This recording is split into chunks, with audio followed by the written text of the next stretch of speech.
I was intimidated the first time I realized who Eric was. I mean, that's like it's just a different level. It's just like, it's not, for those of us who grew up sort of in a middle class family, like you heard the name Trump. I knew who Donald Trump was for sure.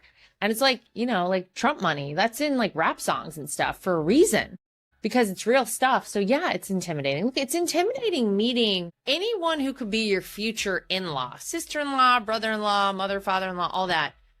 When it's the Trump family and they're people who like you've seen before on television, magazine covers. To be honest, I didn't know who Don was, and I think he was highly offended by it.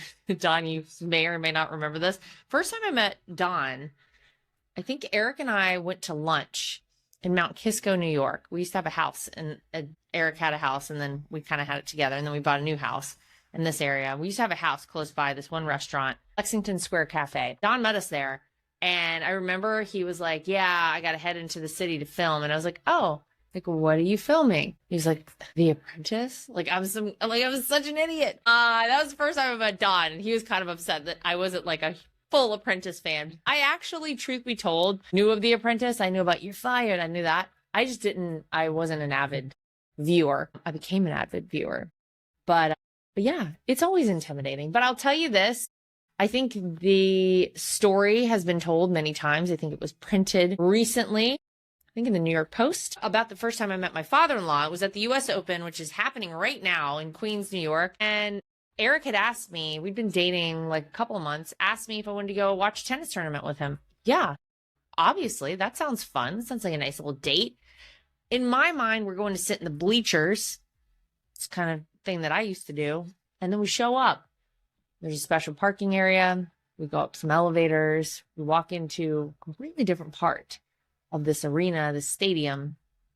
And we're at the suite level. Hadn't done that before. And then we walk in, and there's Donald Trump and there's Melania Trump. And man, I wasn't prepared. No warning, zero from my husband. So I didn't really have that much time to get nervous. So in retrospect, perhaps I owe Eric Trump a big thank you. In the moment, I was freaking out and I was so angry that I hadn't been prepared for what was about to happen there. And I got to tell you, the second I met Donald Trump, he could not have been nicer to me. All the general questions about me, where I'm from, what I was doing, where I went to school, all the things. And it was just the two of us sitting there. I remember, like, I'm trying to pay attention to tennis. I'm just freaking out in my head. And all of a sudden he's like, all right, you know what? I'm going to get an ice cream. Do you like ice cream? Can I get you an ice cream? Would you like that? And I was like, oh my God, Donald Trump and ice cream. This is normal. Now we know he likes 2 scoops, right? Remember that, media? Remember when they went crazy over that? It was absolute nut job. And yeah, it was ice cream. Settled me right down. I was like, well, I can do this. Donald Trump eats ice cream. This is pretty normal. And from there on, it's been smooth sailing. Or has it? It's been smooth sailing with our relationship, but haven't been smooth sailing with a lot of stuff to do with our family. I think you know about that. But yeah, it's intimidating. You got to work through it. Got to go in, knowing yourself. And that's what I did. And here we are all these years later. I won't tell you how many years ago that was, but there was no 2 that came after the 20. There was no 1 that came after the 20. It was 2,000 something. And that upsetting.